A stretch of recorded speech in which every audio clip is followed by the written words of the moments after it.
should be played at high volume, preferably in a residential area. Ladies and gentlemen, it is now time! Oh, no. Oh, yeah! I finished these fights. Give me a hell yeah! Top Rope Nation. Learn to love it. It's the best thing going today. All right, guys, here we go. Episode 126. Top Rope Nation had some technical difficulties here on the live feed. I think we got it squared away. We are back. Here I am, Ryan Drosty, cold and all. If you can't tell, my voice is completely thrashed, but I'm ready to talk WWE Royal Rumble this Sunday night coming at us on the WWE Network. We got Worlds Collide on Saturday night. We've got a lot to talk about in the world of wrestling. We're going to hit on all of that. And, of course, Kyle's patented deep dive of the week. Kyle, I'm pumped about this. I'd say the Royal Rumble is my second favorite WWE pay-per-view of the year, so there was no way I was going to miss doing this live show with you tonight, whether or not my voice is all the way there or not. How's it going over in Cleveland, by the way? Oh, it's going okay, and I can only assume your favorite is Great Balls of Fire.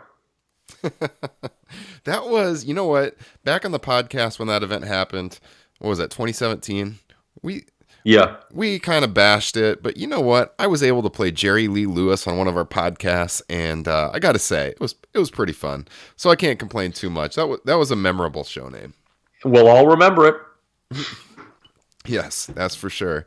So I got to thank the live viewers, guys. If you are listening with us here tonight, appreciate that. We are live, as we've been doing the last several weeks, on our YouTube page. You can join us each and every week over at youtube.com/TopRopeNation. And this week we're trying something else out new. We're also live on our Facebook page. So we got 2 live streams going. Hopefully we got a few more people joining us this week than usual for the live feed. And hey, if you're listening on the podcast version on Friday or this weekend, getting ready for the Royal Rumble, join us next week. Head on over to the YouTube page or Facebook. Subscribe. Make sure you hit the alerts button on YouTube so whenever we go live, you get an alert and you don't miss it. Someone who is missing it this week, our other sidekick here on Top Rope Nation, Justin Joint. I think he might be 30,000 feet up in the air right now. He's headed down south, Kyle, to where the Top Rope Nation crew first met up in person, New Orleans, Louisiana. So, Justin, hope you're having a good time. Maybe you'll check in here, maybe send us a text message while we're on the air tonight. I know I'm jealous, Kyle. I'm going to make fun of Finn Balor at least 3 times with Justin not here. The resident Finn Balor mark is not going to be happy about that. By the way, I'm retelling this joke in light of the technical problems. Unlike Bret Hart, who couldn't show up with that 100 and whatever degree fever in 92, you're powering through. My hat's off to you, buddy. That's right, man. That's right. I'm not giving up the IC title. I'm ready to go. So, yeah. But you may walk onto another podcast with it, right? Wasn't that the rumor? Bret was going to show up at the Clash? Yeah. Maybe I'll show up on our buddies over at Mat Men sometime. Just show up. My God, he doesn't even work here. I was actually talking with Andrew Zarian, by the way, about getting him on the show tonight. We couldn't work it out, but looking to have Andrew come back on the show sometime again real soon. Check out the guys at Mat Men. They do an awesome podcast each and every week. In fact, they already did their Royal Rumble preview show a couple of days ago. So check it out. Checking in live here in the chat room tonight, we've got Jake Elliott, longtime supporter of Top Rope Nation. Referencing our technical difficulties, Kyle, he says, I think Vince is trying to silence TRN. He's had enough of Kyle's hot takes. Yeah, it might be onto something. Wouldn't surprise me. It's either him or Joe Biden. They're all working against me. Jake says he always misses Justin. Gotta agree. Justin's a good man. Always brings a lot to the show. He brings the realist takes to Top Rope Nation. But sober realism. Yeah. That is what someone said one time. Guys, yes. If you're on YouTube right now, during the live show, if you hit the subscribe button, if you're not already subscribed on YouTube, you'll make a sweet little animation pop up on the screen. Also, if you look down in the video description on YouTube, there is a link to our Streamlabs page. If you want to support the show, you can leave us a tip on there that will also trigger an animation here in the video feed. If you're watching on Facebook, I'll try to check in the comments on there too and read them on the air as we go. But everything's kind of built in here on the YouTube feed. And speaking of leaving a tip, guys, the best way to support Top Rope Nation is to head on over to patreon.com/Top Rope Nation. And in fact, 2 nights ago, Justin, Kyle, and myself, we did something with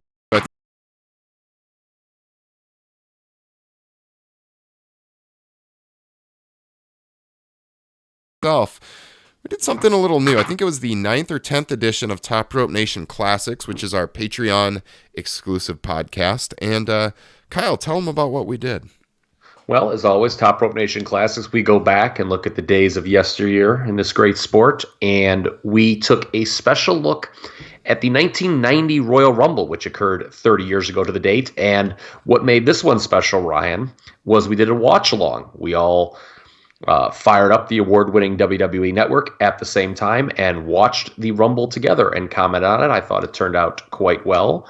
And people should check it out. Sign up, patreon.com. Listen to it. It's an easy listen, just like the match is an easy watch. It's an easy, good, and we hope informative listen for all the folks out there. Yeah, absolutely. It's like you're joining us right there live as we watch it. We're all together in the same room watching the 1990 Royal Rumble. We've never done anything like that before, and it's a lot of fun. I think we'll maybe do that again in the future. I know patron of the show, Derek Chappelle, he was watching it earlier today. He commented to me and was enjoying the broadcast. So, yeah, you can get that and all the other exclusive shows we've done over on that Patreon page, patreon.com/Top Rope Nation, and get all the future shows. And when you join, you get a shout out on the air here, and we send you a free gift in the mail. So you can get all the details over on the website. And the other plugs, of course, guys, if you're listening to the podcast version of the show, hit that subscribe button wherever you are, wherever you're getting their podcast from. Apple Podcasts especially is really good for us, you know, getting new listeners and everything. So if you subscribe, you leave us a 5-star rating, and if you read us a review, we'll read it on the air. And also Stitcher Radio, you can find us on there. You can find us on Spotify. The Podbean app is always a big one for us. You do a lot of downloads on Podbean. And pretty much wherever podcasts are found, topropenation.com has all the information. You got the links to all of our merch, the Patreon page, and everything like that. And Kyle, by the way, we did have a new review come in on Apple Podcasts this week, a 5-star. Oh, we did? Yes, we did. This is from Goff to Woods. He said, "These guys followed me on Twitter a while back. I'm glad they did. Great weekly podcast." So thank you for the shout out. Thank you for the 5-star. As always there, Goff to Woods. We appreciate it. So that said, Kyle, should we head to In the News? Why not? All right. All the latest wrestling news. Get behind the scenes insider info. At 1-900-909-9900. Calls cross the buck 49 per minute. Kids, get your parents' permission. But call right now.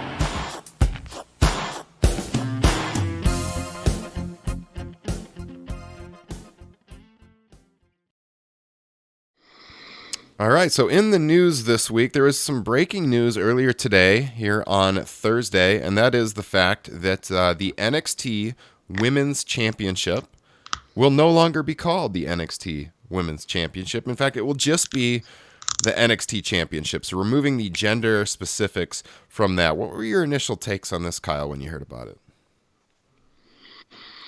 Either Becky Lynch was clued into it, or they listened to her and made the decision rather quickly. Because I think, didn't she say something like this on Backstage on Tuesday? Yeah, I think I did hear about that, actually. I didn't catch it. I try to catch that show when I can, but I did not see that this week. Okay, yeah, I'd seen. I didn't watch it live. I just known she made the comments, so I thought, I was like, well, that was kind of a quick 1-2 punch.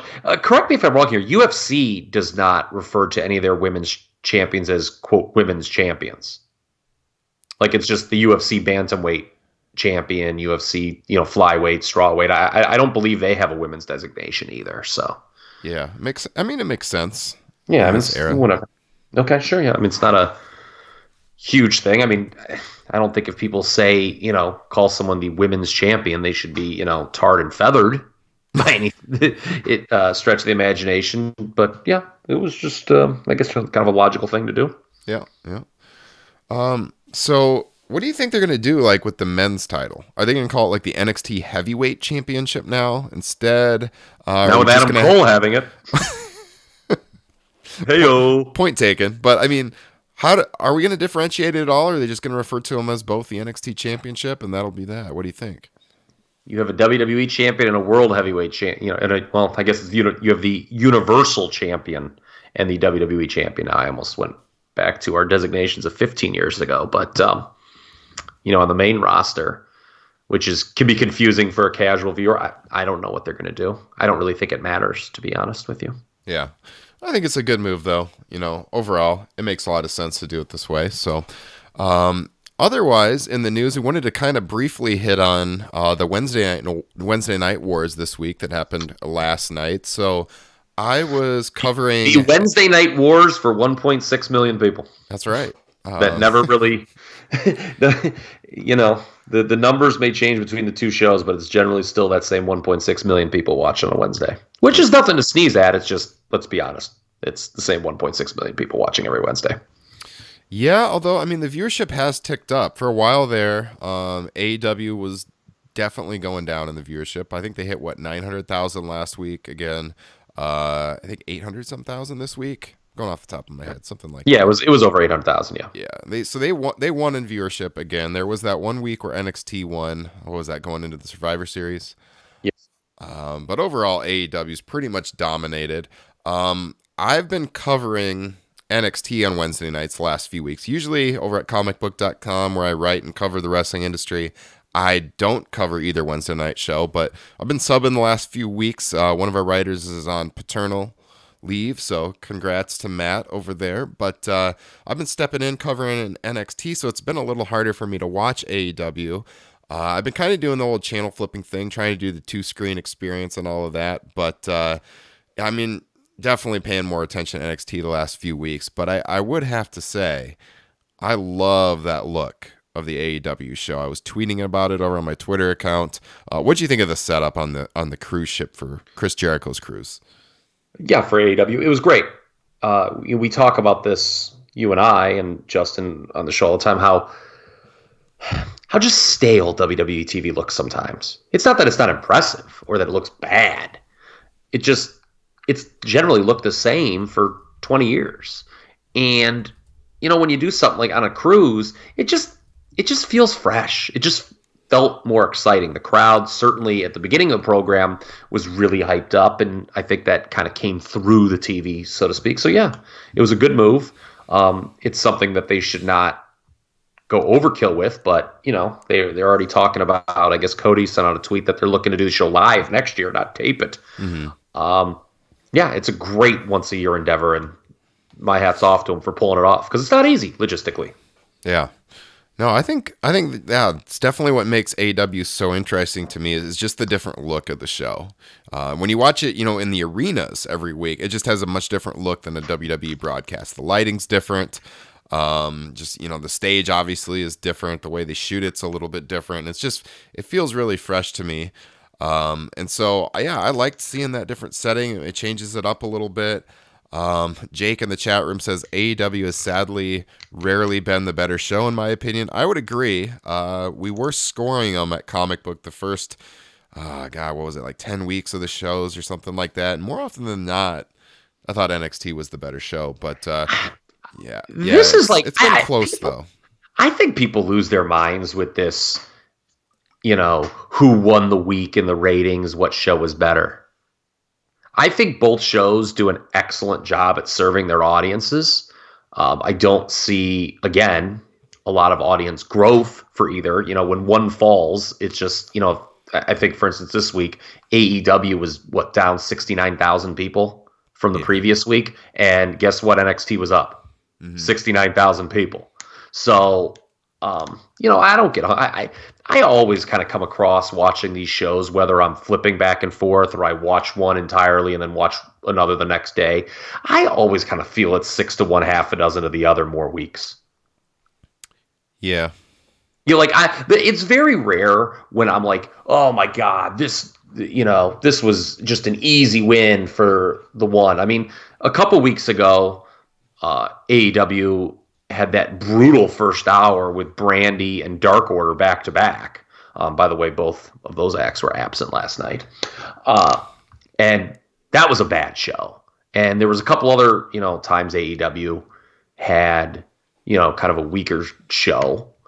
But, overall, I never, I would say 9 times out of 10, I don't want to say never, but 9 times out of 10, I don't think either show, like one of the shows, is like way better than the other one.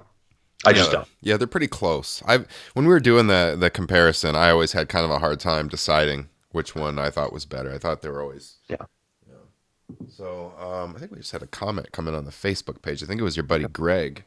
Okay. And the difference in viewership is, is not that large. Yeah. Yeah, no, it's close, but obviously it's good for the world of pro wrestling. I thought we didn't touch on this because we didn't do a show when it happened, but AEW being extended to 2023, there was a report that that was making the WWE locker room awfully happy, which of course you should. It gives them better leverage with their contracts the longer AEW stays viable. So good on AEW getting the renewal already with TNT. So clearly TNT is very happy with the numbers that they're drawing, and that is definitely a good thing. What'd you make of Keith Lee winning the North American title in the main event on NXT? Were you thinking the title change was going to happen, or did you think they'd extend that win and maybe do like a rematch at TakeOver? Yeah, I definitely thought it was a possibility for a couple reasons. One, I know you and I were in lockstep with this. There was definitely an argument for Keith Lee to win that triple threat match several weeks back and be the guy to challenge Adam Cole and possibly beat him for the NXT title. Mm-hmm. When he didn't do that, I think all of us here on the show were sitting like, come on, they got to do something with him. So he won the number one contender spot for the North American title. And it's like, you can't beat him in that spot, certainly.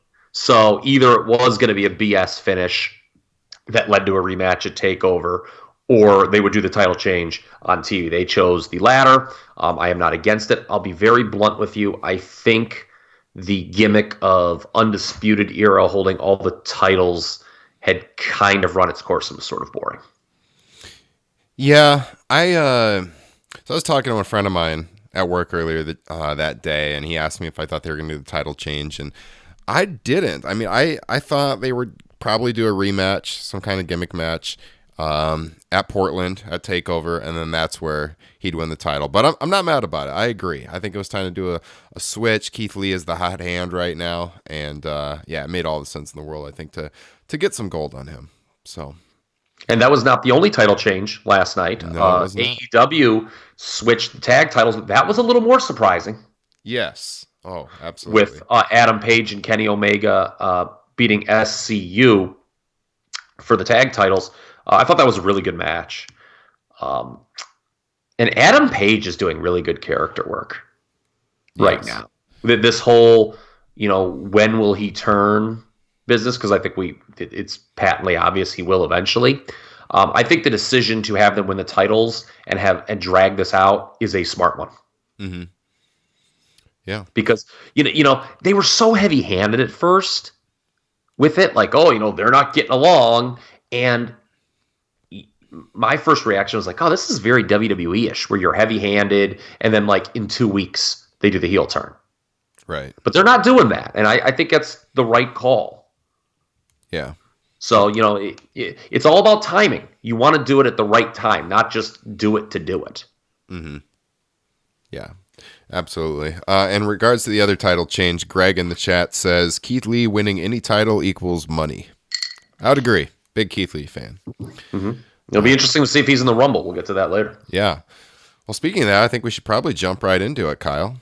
Anything else you wanted to hit on in the news before we get to the Royal Rumble? No, I'm real excited about going to AEW Dynamite next week. That Darby Allin and Private Party are going to work Jericho, Santana, and Ortiz. Texted my buddy I'm going with. I'm like, all right, Darby Allin and Private Party in a key spot. Yeah. Well, how are your seats for that show, by the way? They're pretty good. Okay, nice. Apparently, the at first I was kind of kicking myself. I was like, well, the building might be kind of empty and whatnot. But apparently, the advance is great, according to Meltzer. Best in Chicago.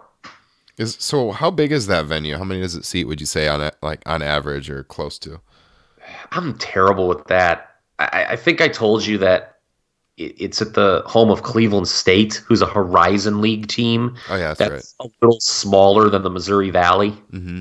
Which obviously is your neck of the woods. Illinois, Chicago is in Cleveland State's conference. Couple thousand tops. Okay. I mean, it is not, anything close to the Rocket Mortgage Fieldhouse, the former Quicken Loans Arena and former Gund Arena, home of the Cavs, home of SummerSlam 96, among other big wrestling events through the years. So, but, a packed house is better sometimes. Yeah. Oh, yeah, agree. It just comes across better on TV. Mm-hmm. All right, well, I'll look for you on TV, Kyle, and I'll maybe see you flying the Top Rope Nation colors at the show. Say hi to Kyle if you're there in Cleveland next week for AEW Dynamite. Me, I might be flying the hammer and the sickle. Oh, man. With that said, here we go. It's the WWE Royal Rumble. 3 people who would laugh at that joke, but Oh, man. That's bad. Okay. So, yeah, the Royal Rumble comes at us Sunday night. It starts the road to WrestleMania each and every year. They're at Houston, Texas, at Minute Maid Park. It's in a baseball venue, so they're going to have a massive crowd. Will there be any sign stealing at the 2020 Royal Rumble? Let's hope not. Let's hope not. Let's hope the Astros are barred from Will there be any? Somebody's got to go there for cheap heat. Yeah, I'm sure. Yeah, and by God, it's got to be the great King Corbin. Yeah, I think you're probably onto that one. I think you're right. That's probably what is going to happen. But yeah, it's a show that on paper, it looks pretty good. I think each Rumble is kind of unpredictable. I mean, there's the rumors out there of who's going to win and everything, but I could see them going multiple directions.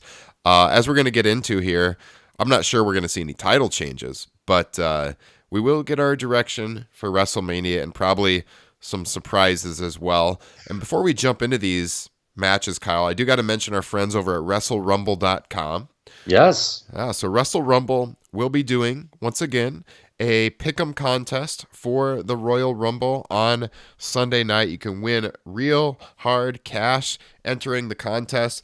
Basically, what you do is you go to WrestleRumble.com, you buy an entry, and you make picks on all the matches, all kinds of picks, not just like who's going to win, but they have prop bets, things like that. Whoever earns the most points wins money. So I'm looking right here at the Royal Rumble contest. First place, $500. Second place, $100. Third place, $100.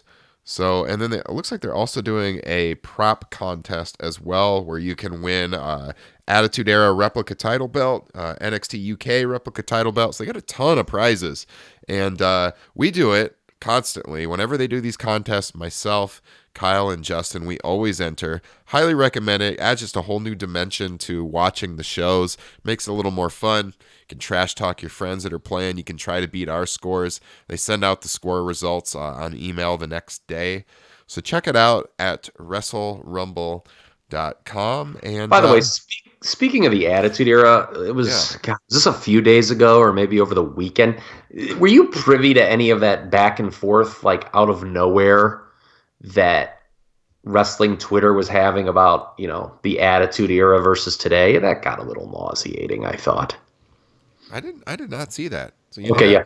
Because it started with somebody tweeted a picture, I think it was like of a match.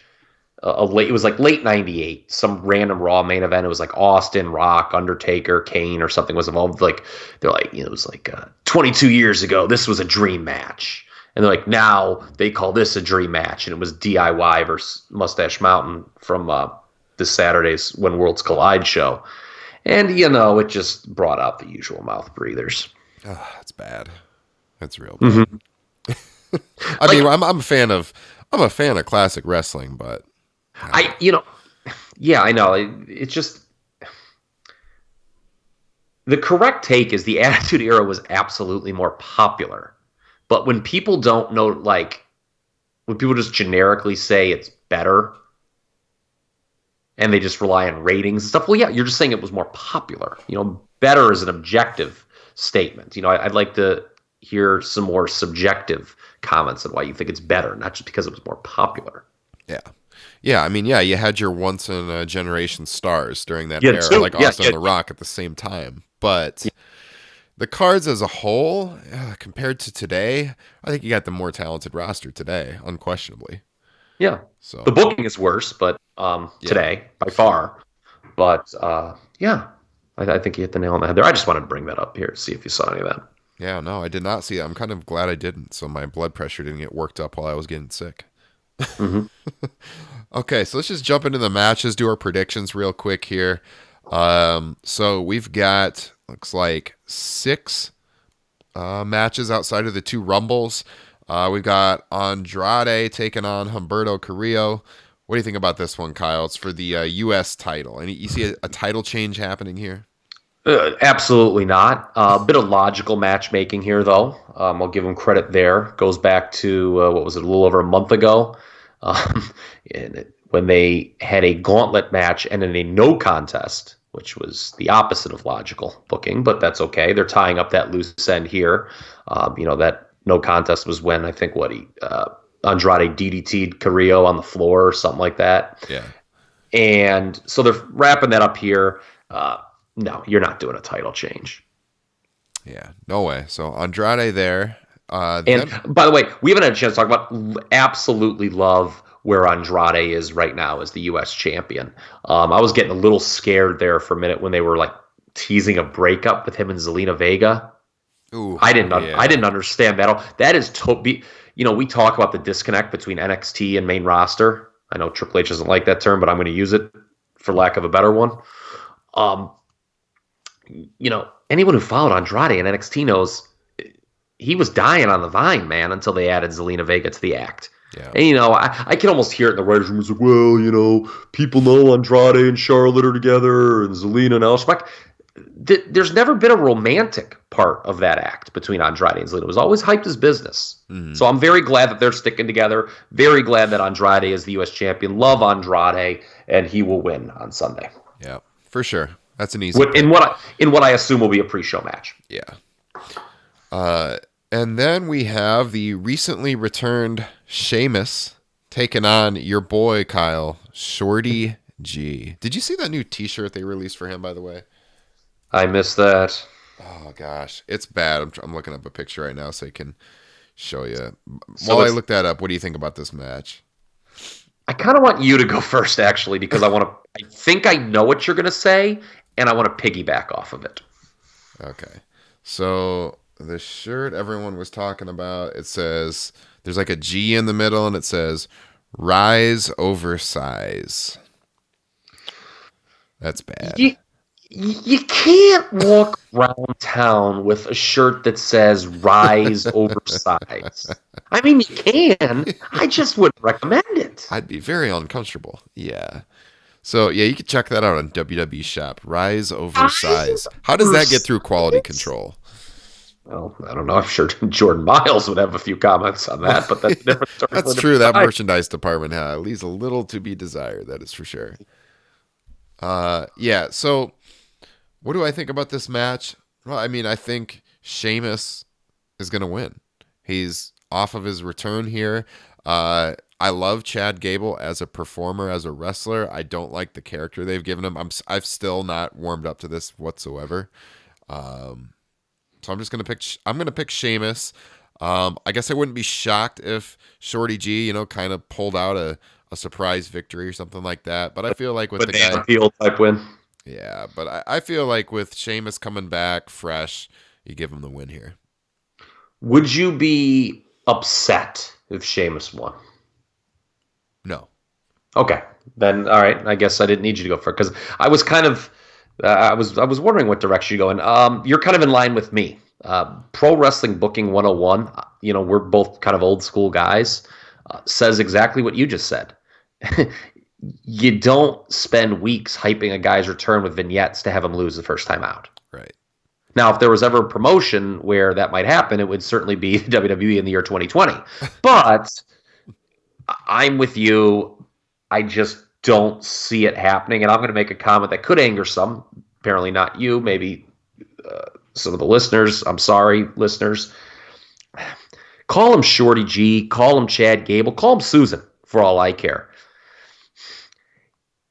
I have never been one of these people who think that he can be a top of the card guy. Even if he top of the card either. No. I think like with Andrade, like what you're saying, you love Andrade as the US champion. I mean, there's the Chad Gable role too. Yeah, but Andrade's got a way higher ceiling than No. I agree. I think he'll progress past that eventually. But where he's at now, I think that's kind of like the ceiling for Gable, probably. Yeah. I could never see your boy Shorty G ever being more than a secondary champion. So what I'm interested, I guess, is what they have planned for Sheamus. I think Ed is. I know there's some Sheamus fatigue. Certainly was. He's been around for a while. I think at his height, he was a great upper mid card wrestler. Yeah. But ultimately, I think you give him some wins. I don't know if I like this whole character. Oh, everyone's soft again. I feel like there's a lot of people who say that.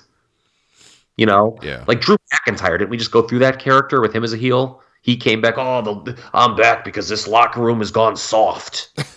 I just feel that we just got a lot of people saying that. And Finn Balor's kind of doing a similar thing down in NXT. But ultimately, the goal is you get Sheamus over a little bit, and then he puts somebody over in a meaningful way. Mm-hmm. Who that is, I don't know.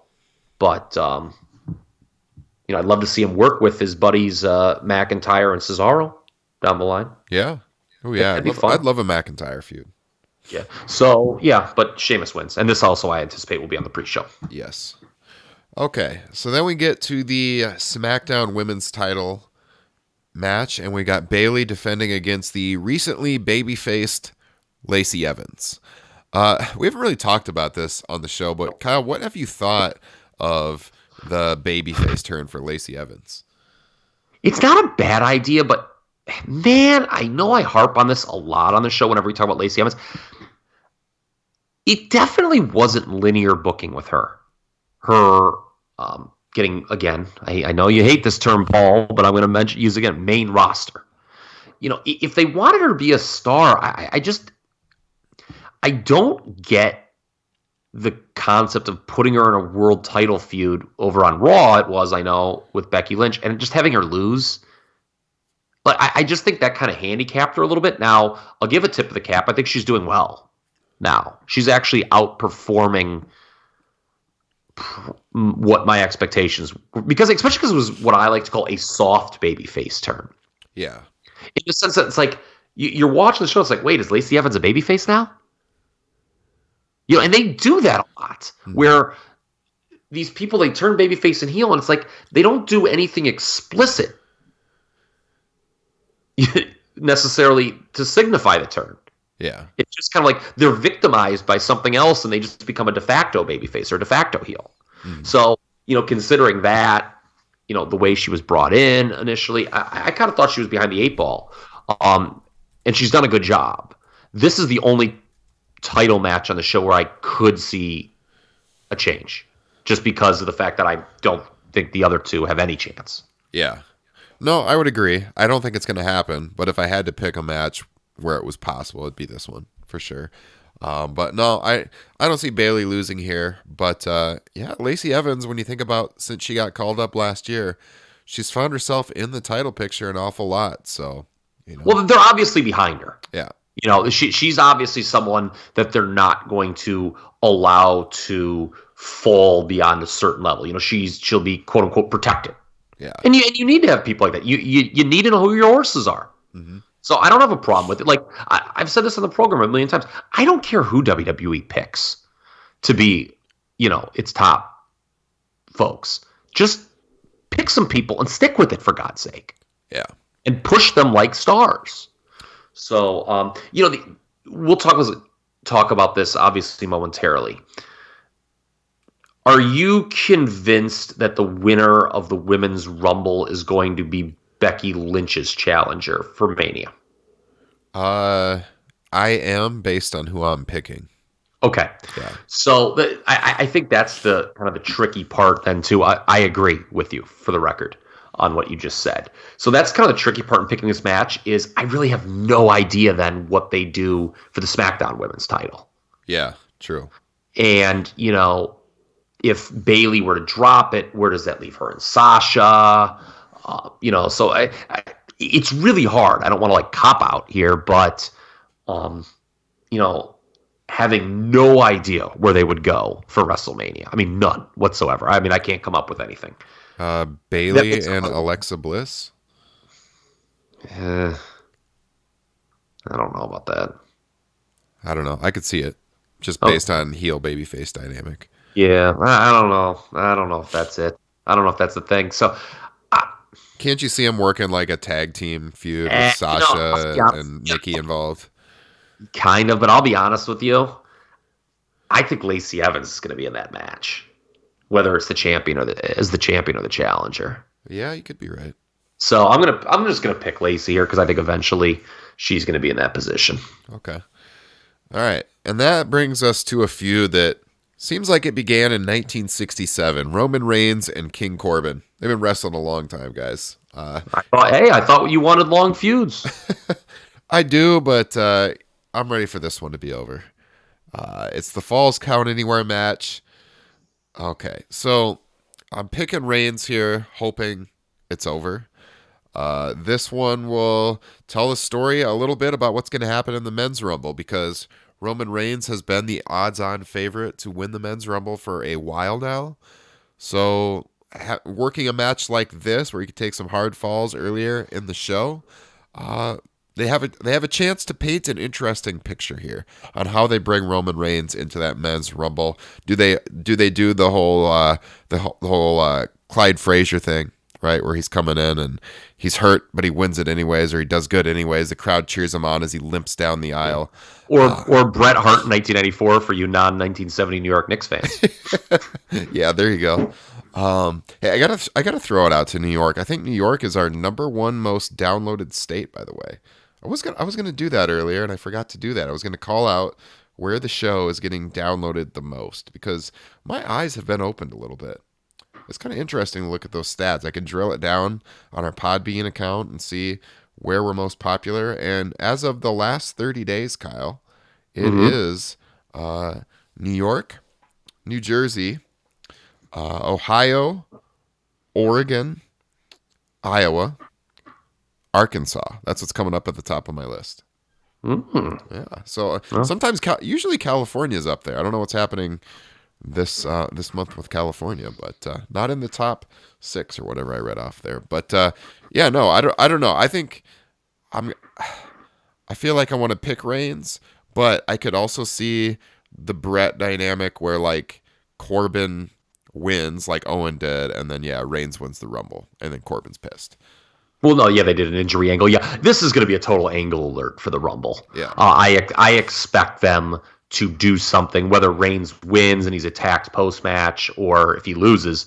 I expect them to do something that puts some heat on Roman in an attempt to get him over as a babyface for that Rumble win.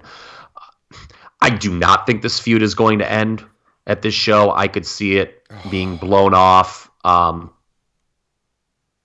at either.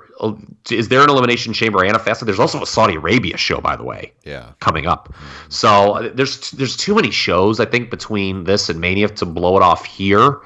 I just smell an angle alert. Because it's Falls Count Anywhere, you have to have a winner. It's not like you can just do a cheap DQ where Corbin attacks his knee with a chair and that's it. There has to be a win, and I think because of that stipulation, I think it's going to be a BS finish. I'm going to pick King Corbin to win here, and then Roman potentially to get his heat back by throwing Corbin out in the Rumble.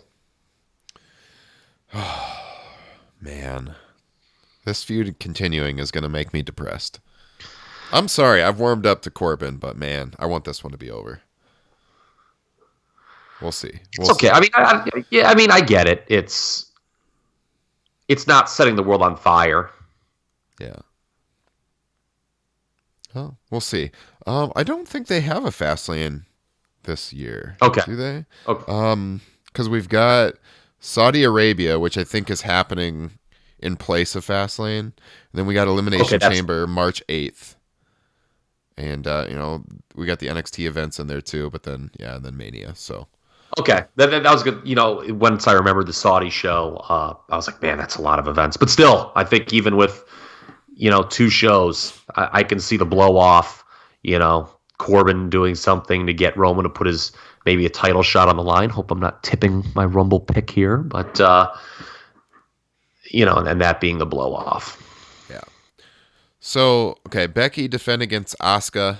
I've liked this feud. I've liked to see Asuka elevated in recent months. I've often felt like Asuka hasn't been used the best on the main roster over the last couple of years, but this is one I've enjoyed, this feud. I do think, and we've talked about this on the show in the past, Becky's had a great year. We talked about this on our year-end awards show. Kind of argued about it a little bit, I think, with Justin. I mean, she's had the year, main eventing WrestleMania, winning the title, women in the headline spot, but she hasn't really had like the great matches. And I do think this one, if I look at this card, I feel like this should be the match of the night. What do you think about that? Yeah, maybe in terms of the non-Rumble matches. Yeah. And even, Rumbles tend to, in terms of quality, tend to fall into a pretty tight window with some notable exceptions. So, this is whether they were really just holding off to do this on the 1-year anniversary of Asuka beating Becky Lynch, at the Rumble last year, or they just kind of remembered it and wanted to do it. Whatever. It's the right call. And this match is being done, obviously, to have Becky Lynch, quote, get that win back. Sometimes that can be an annoying booking trope. Not here. It's the right call. This is not, your boy Hulk Hogan, bringing the Warrior in for that Halloween Havoc 98 fiasco. Okay, this is a logical booking decision. I do agree with you. Becky seems a little reinvigorated in this feud. Seems like she's got a little something to work with. And yeah, it should be very good. Yeah.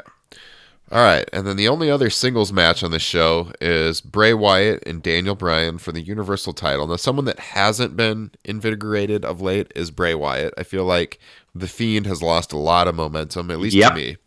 I don't. I'll be honest with you. I don't think he ever regained the lost steam from that Hell in a Cell disaster. I know he wound up. Yeah. I know he wound up winning the title a couple weeks later. I think that killed the thing dead. Yeah. I think, we raged on that one, guys. That's another one you can check out on Patreon. We did a post show of Hell in a Cell, and I think Kyle and myself spent like 20 minutes at least talking about that match. And now that's the pooch. Yeah. Now that said, it's not like presentation and character work has been off the charts. You can't put it all on. While I think that was one of the stupidest booking decisions I've seen in recent memory and really did hurt the growth of the character, it does kind of feel like we're at 1459 with the gimmick almost, which is, it's kind of shocking how quick that happened. And again, you go back, what did we say about why that, a big reason why that gimmick was getting over? Was not on TV a lot. Yes. Again, we're starting to see, again, this is so different from past eras in wrestling. Being on TV all the time, week after week, it's just, it hurts you. There are very few performers in this industry who are able to stay fresh, just hot over on a weekly basis. In this era. And with The Fiend, I just feel that, the more you see it, the less special it is. I think the Firefly Funhouse part of the program is way outlived its usefulness. And unfortunately, though, I think he's going to win. Yeah, I was going to ask you next. Do you think there's any chance of Bryan winning? And I think there could be a chance, but I don't see it happening. I would agree with you. He would retain here, but I think we even talked about this on the podcast at one point, that it was going to tell the true story whether or not Wyatt could keep this momentum going. Because, yeah, we talked about not being on TV very much. You know, the whole thing is based on the character. Can he keep the character's momentum going? It's not based on having great matches or anything like that.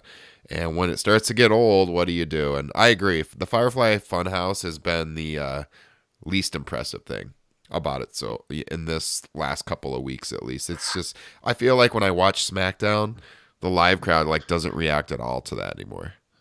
No, I just feel like it's kind of become just repetitive. And it's just, you just know what you're going to get, and it's not particularly interesting. And unfortunately, that was the problem with Bray's initial character, where the promos just became repetitive. Yeah. So, they're pushing him harder, and stuff like with the red and, again, and going back to not winning the Hell in a Cell just didn't help. Yeah. It's surprising to me that the red light thing they've kept going with, considering the criticism. But okay. Yeah. Okay, so on to the Rumbles. So last year, the Women's Rumble main evented, so I got to think the men's will this year. So with the Women's Rumble, as of today, there are only 5 names announced out of 30. Yeah. Those 5 are Charlotte, Alexa, Nikki Cross, Sarah Logan, and Natalya. So, spoiler alert, I'm choosing somebody whose name is not on that list. I don't know if you are, Kyle. Yep, I am choosing someone else. So, wrote about this in the preview article over on comicbook.com today, and that's Shayna Baszler. Is that who you're picking? No. Okay, well, that's my pick, Shayna Baszler. I think Shayna Baszler comes in, wins the Rumble, goes after Becky Lynch, and they do the tie-in with Ronda Rousey and everything. We talked last year about how that was something they could have done right after Rousey left and brought Baszler up to the main roster. I think they do it here a year later. I would not be against that. I certainly know that was a working plan. I would not be surprised if it happened. I'm going to go a little more outside the box, though. I'm going to go with Ronda Rousey. Ooh, okay. I'm going to call for her to return. I just feel that with the way there's no way to put a number on the percentage of people who quote unquote know Shayna's getting called up and winning here. I feel that, for WWE, the way they booked it, like, a lot of people are expecting that. And I think they kind of want you to expect that, and then they're just going to go bigger.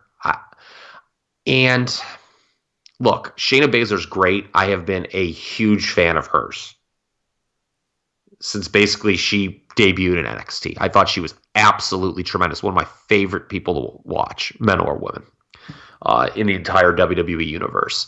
I don't know if having an NXT person, and remember, we talk about this all the time, a third of the people that watch Raw and SmackDown watch NXT. So that's 2/3 of your audience. And I know they had her at Survivor Series in that key position. They closed the show, which, again, I think is what got a lot of people to believe it's going to be Shayna in the spot. And it very well could be. I took a shower before we started recording, and I was thinking, all right, who are my picks going to be? I thought Shayna, and then I was like, you know what?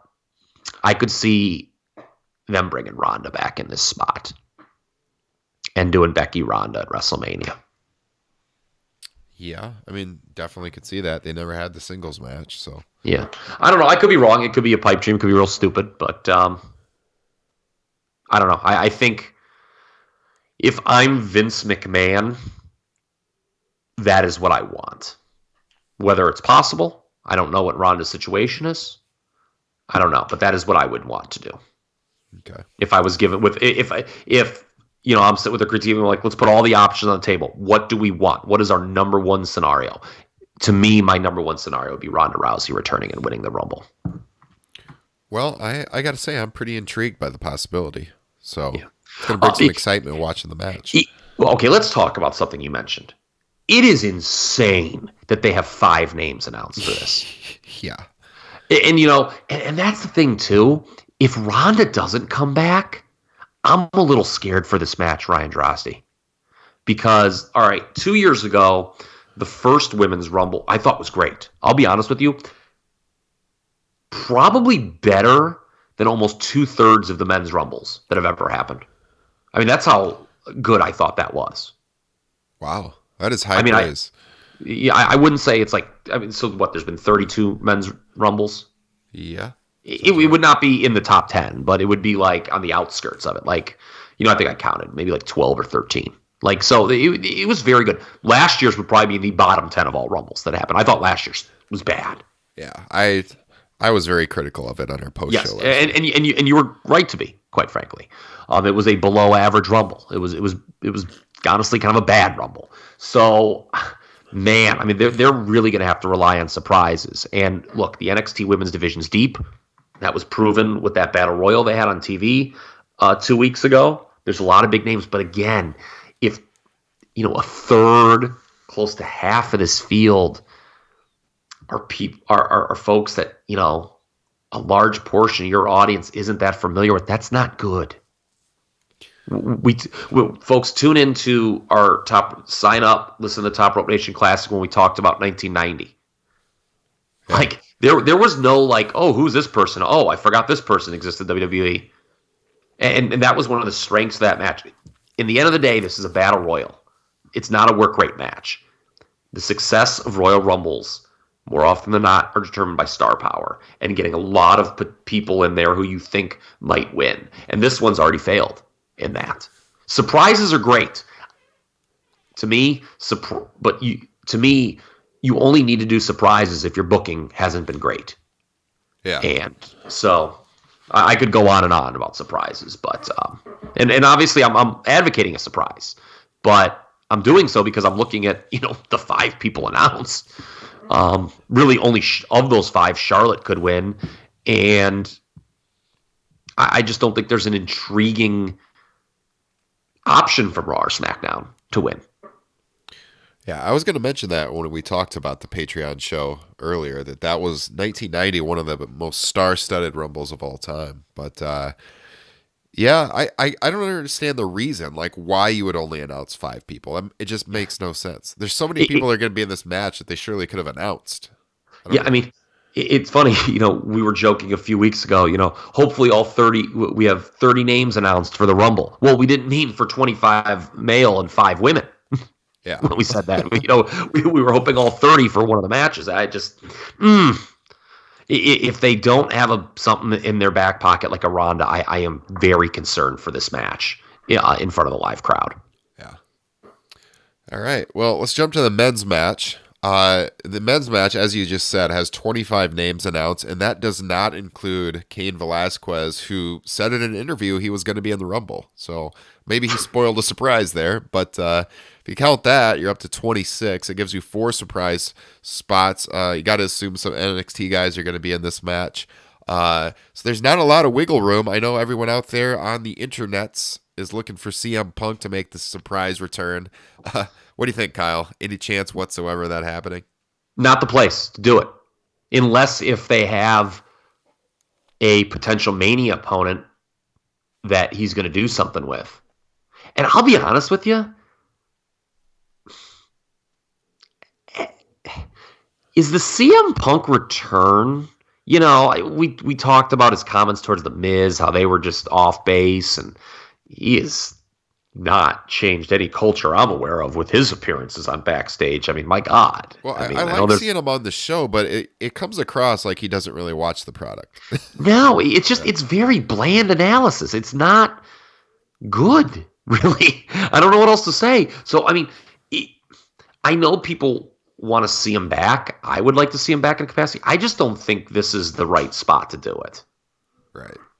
And also, we're talking about the women's, whether you think it's Shayna Baszler, whether you think it's the pie in the sky Ronda Rousey, that's an unannounced person winning. Now, granted, the odds of an unannounced person winning the Women's Rumble are very high when you only have 5 announced people. Yeah. But I don't see them doing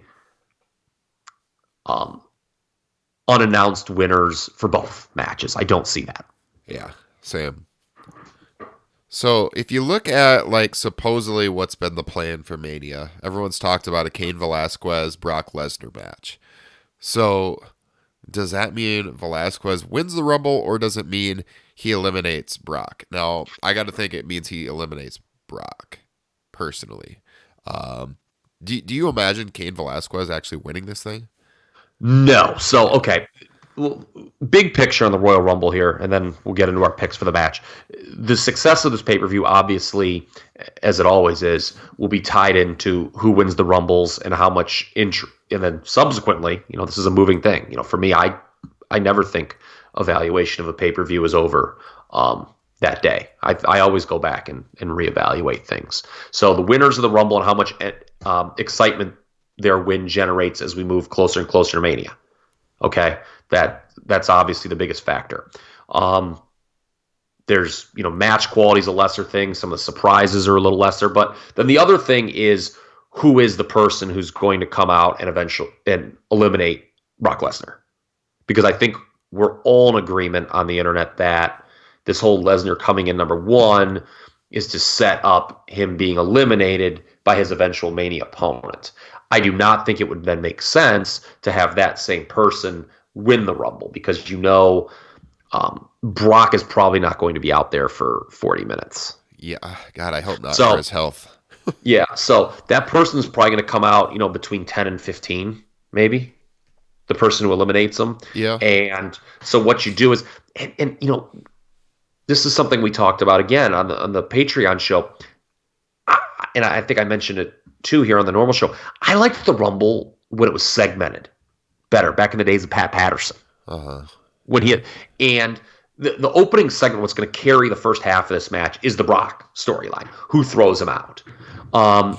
Whoever does, it's going to be interesting how they then, if that person doesn't win the Rumble, assuming they don't, how do they get rid of that person? Does Brock come back and kind of cost him, and then there's your Mania match?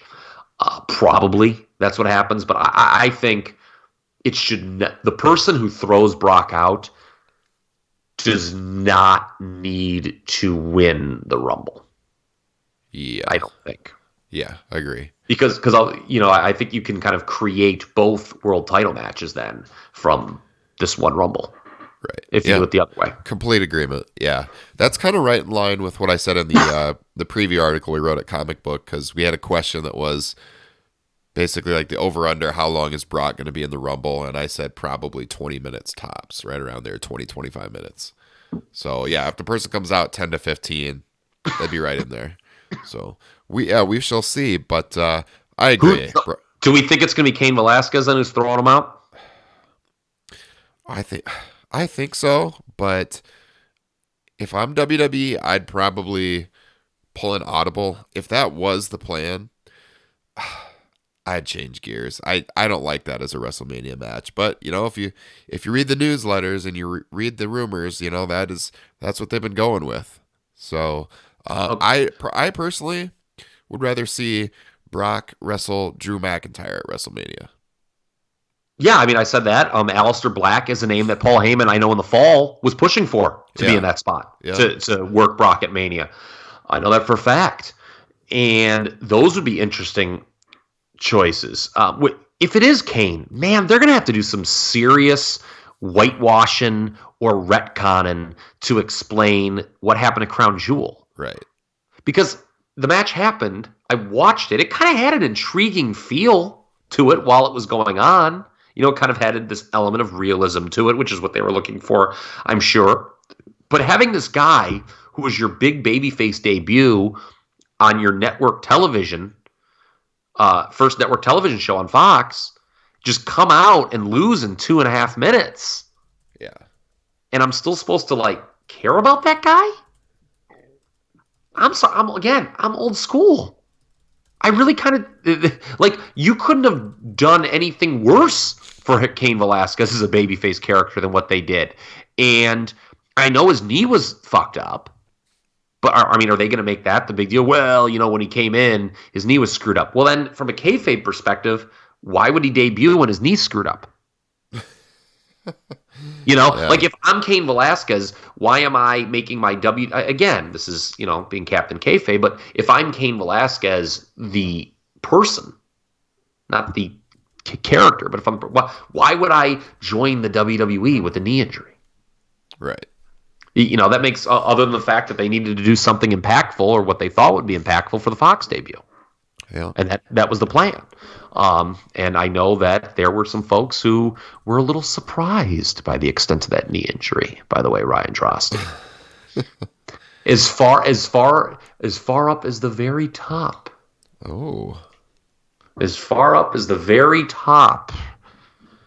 False bag of goods was a term that was used. The tops of WWE or Fox? WWE. Oh, okay. Interesting. False bag of goods. Well, if that's the case, it's hard to imagine they haven't called an audible. Well, I mean, if Cain Velasquez is in it, he's got to be the guy. I mean, you can have Brock throw him out again. I mean, just for God's sake, just fire the guy then. Cain Velasquez. I mean, you can't have Cain Velasquez be in the Rumble and not be the guy to throw out Brock. If he comes out, he's going to be the guy to throw him out. Yeah. So if he said he's going to be in it, we'll take him at word, and, because and by the way, here's another thing. He's another guy that they're not going to leave him out there for 30 minutes. Oh God, yeah, you would think. I mean, look, I've seen his work at AAA. I was impressed, for the record. Okay, as much as maybe it sounded like I was bad mouthing the guy. I saw his work down in AAA. It was very impressive. WWE had every reason to want to bring him in, given the backstory with Lesnar. But I don't think you can leave him out there, even in a battle royal, for 30 minutes. So, to me, Kane tosses Brock, and Roman Reigns wins the Rumble. All right. So then we're getting Roman and The Fiend at Mania, and Roman taking the title, we would assume. Yeah, and that isn't really all that inspiring either, quite frankly. It is not. But as you know, as The Fiend has been floundering in recent weeks, I don't know, maybe the fans actually get behind that Roman Reigns championship victory. Yeah. Fool me once, fool me twice, fool me 3 times. Vince, I think we're on about the 6th time with this, Vince. I gotta say, it seems like Roman has been there, like, in the key points of the Rumble a lot. He's actually only won the Rumble once, 2015. Yep. He does the worst Rumble of all time. And by the way, people, first of all, I don't know many more podcasts that are more fair to Roman Reigns than this one. Yeah. More objective. Have correctly pointed out how he's been done wrong by the promotion. Yes. That purports to believe he's the number 1 star. But let me tell you something right now, Ryan. You want another factoid from the top? There's only been one Royal Rumble in history where Vince McMahon apologized to his creative team, and it was 2015. The Roman year. Yeah. Roman's finished the runner-up 3 times. Yeah, said you guys were right. That was not the right move. Well, at least he acknowledged it. Yeah, that was the wrong move. Yep, absolutely. Yeah, Vince was like, yeah, I done fucked up. Vince McMahon doesn't say that a lot, but he did in 2015 Rumble. That's how bad that was. Well, he was absolutely right about that. Yeah. So, yeah, Roman, he has the record for most times runner-up 3 times, won the Rumble once. I'm going with Roman Reigns as well. It just makes sense to me that a SmackDown guy would win this Rumble. Yeah. Because you could make the Raw match, obviously, earlier with whoever throws out Brock. Yeah, I agree. And if you have somebody throw out Brock and they're not the winner, or pardon me, you can't have Kane throw out Brock and have another Raw guy win. I don't think. Right? Like, right. Logistically, yeah. Because the Raw guy is going to, well, I want to wrestle Brock. And then Kane, that just would be make no sense. Yeah. All right, so that's the Royal Rumble Sunday night. See how our picks line up. Check it out at WrestleRumble.com. You can win money on your picks. If you think you know it better than us, and hell, maybe you do, win some money by doing so with WrestleRumble.com. Kyle, we're going to talk Worlds Collide too. I am totally losing my voice here, though. I don't know how much I can do on that. I got to say, Saturday night's going to be a hell of a show. You got 6 matches advertised, including the big Undisputed Era Imperium match, the main event. That's what closed the show on NXT, as we talked about Wednesday night. The Balor match, I'm sure Justin would drool over that one maybe. But, I know it's gonna be great when Dragunov teaches Balor how to wrestle too. It's gonna be unbelievable. Checking my phone, have not heard from Justin tonight, so hopefully he's made it safely to New Orleans. But yeah, Tony Storm and Ripley, that match would have more intrigue if Tony Storm had won the women's title over in the UK. But I think fans will still be into that one, obviously. But you do have Kaylee Ray on the show wrestling Mia Yim, so the UK women's champion will be there. And then, of course, you got DIY reuniting, taking on Mustache Mountain. Should be a hell of a match. And the Fatal 4-Way for the Cruiserweight title. Garza, Swerve, Devlin, and Banks should tear the house down. So I am really looking forward to Saturday night as well. Yeah, you don't need us to tell you that every match here could be good in ring. I think, though, the one question I have is, will anything matter moving forward that happens on this show? Or look, I'm never going to turn down the opportunity to watch 2 hours of good wrestling. Well, I'd like to see a singles match with Cole and Walter Mania weekend. So I guess for me, that's what I hope long term comes out. Maybe they do. I don't know. So that's I guess the big key. We talked about how the Rumble will ultimately be evaluated with this show. It's more about just having good matches, I guess. But also for me, is anything that happens on this show going to have a long-term impact? And I'm really outside of that, unless if they are going in that direction with like a Cole Walter one-on-one match. I don't know if there is. You would assume Balor's just going to win to continue his momentum for the Gargano match in Portland. Mm-hmm. I don't think you're taking the title off Rhea Ripley. No. The Cruiserweight match, that just kind of exists in its own universe. And then what it was, and then DIY Mustache Mountain, be very good, but and I guess I don't know if this is the way I wanted to see, just a generic, he saved me from Undisputed Era. I think there was a better story to be told, quite frankly, with Gargano and Ciampa reuniting, but oh well. Yeah, probably. You're probably right there, but everyone's gonna be pumped to see it. So it'll be a good show. You're right. It's one of those kind of standalone shows. It's gonna have a ton of really good matches, but long term wise, how much will it mean? Probably very little. But if you're looking for great wrestling, watch the show. Yeah, and the other thing too is that according to Meltzer, at least in last week's Observer, the advance for this was not great. Oh wow, that's surprising. You think about how many people are in town for the Rumble, and this is at the Toyota Center, so it's just a fraction of the attendance. Yeah, it was not doing takeover like numbers. I can tell you that. Wow. At least if you accord to him, I have not spoken to anyone from the Toyota Center today. I usually speak to James Harden on Fridays. All right, Kyle. So we got one thing left. It's the deep dive of the week. You got one for us this week? Oh, I got 10 for you. Oh man. Just sit back. I know your voice is hurting, buddy. I'll just take us home. Take us home. Hey, it's Royal Rumble week. We talked about patrons got to see my Survivor Series list. I'm just going to do this for everybody. Royal Rumble, top 10 Royal Rumble matches of all time. These dives are not very deep, but these are what I believe are the 10 best matches ever to occur on a Royal Rumble pay-per-view. You ready? I'm ready. Got your pen and paper out? Number 10 is my second favorite Rumble match ever. 2008 Royal Rumble, won by John Cena. Greatest surprise in Rumble history.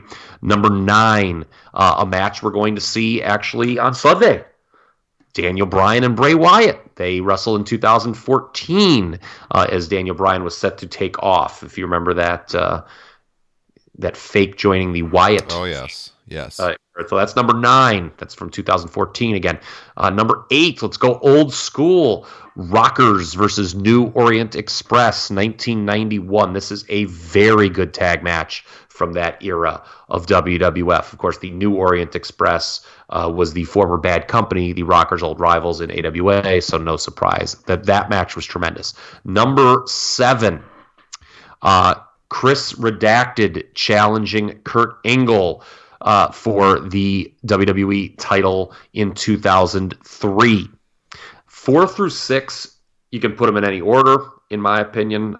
Won't offend me. It's really close. I'm going to go this order, though. Number 6, Brock Lesnar, Seth Rollins, John Cena, 2015. Triple threat, one of the best triple threat matches in company history. Number 5 would be the Chris Redacted Chris Jericho ladder match from 2001, a tremendous one-on-one ladder match. Number 4, Cena AJ from 2017. Number 3, Triple H Cactus Jack, Street Fight, 2000. Number 2, John Cena Umaga from 2007. What a fucking match this is. This is where I turn the corner on John Cena. It's funny. A lot of people talk about how the Triple H Foley match is where Triple H really turned a corner. I think it's kind of the same thing for me with Cena in that Umaga match, where I just watched. I was like, dude, how good was that match? Mm-hmm. I was like a lot of people, very skeptical 05-06 of Super Cena. Man, he turned a corner and never looked back with that match. And the number 1, obviously, the 1992 Royal Rumble. It is quite simply one of the greatest matches in the history of this promotion. A masterclass in booking featuring Ric Flair's one of his finest hours in his career. And yes, I have watched virtually everything he did in Jim Crockett Promotions. And of course, one of the finest hours in Bobby Heenan's commentating career as well. So that's your top 10. Wow, that is a good list. I can't say, looking through it, I was writing it down as you said it. I can't say I disagree with any of those picks. A sleeper pick that's not on there that's a match I really like is the HBK Jannetty match from 93. That's a good one. That is really good. It never got the respect it deserved, even at the time. Yeah, I feel. Yeah, no, I agree. But I always liked that one a lot. I remember I was really excited for the Brett Razor match on that show, and it's an okay match, but it's not great. Yeah, Shawn and Jannetty, that's the best match on that particular show. Yeah, well, Jannetty got fired right after it. I don't know why. I always get why Marty was fired. Because it happened so much. Yeah, it happened so much. But that was I feel like the first Shawn match that was that set the tone for his 93 as the Intercontinental Champion. Yeah. A lot of the near falls and whatnot. Yeah, it's a really good match. I thought they had 2 better ones later in the year. But those 2 always had great chemistry. I always would love when Jannetty, he's just just a guy coming down, cashing a paycheck in Rumbles after that. And he would go right for Shawn and the crowd would always pop huge. Yeah. It happened in both 94 and 96. And it's just the magic's still there. Yep. Oh yeah. All right. Well, buddy, it should be fun Sunday night. I'm sure we'll be texting. We'll be talking about the fallout next week on the program. Hope you guys can all join us. Again, I know most of you still just listen to the podcast version. It's more convenient. But if you ever want to join us live as we record and get involved in the show, subscribe to the YouTube channel, youtube.com/TopRopeNation, or follow us on Facebook, Top Rope Nation Pod on Facebook. And of course, we always tweet out the links right before we go live on our Twitter page. That's at Top Rope Nation. So good weekend on deck for pro wrestling fans. Enjoy it. This has been episode 126 of Top Rope Nation. We'll catch you guys next week.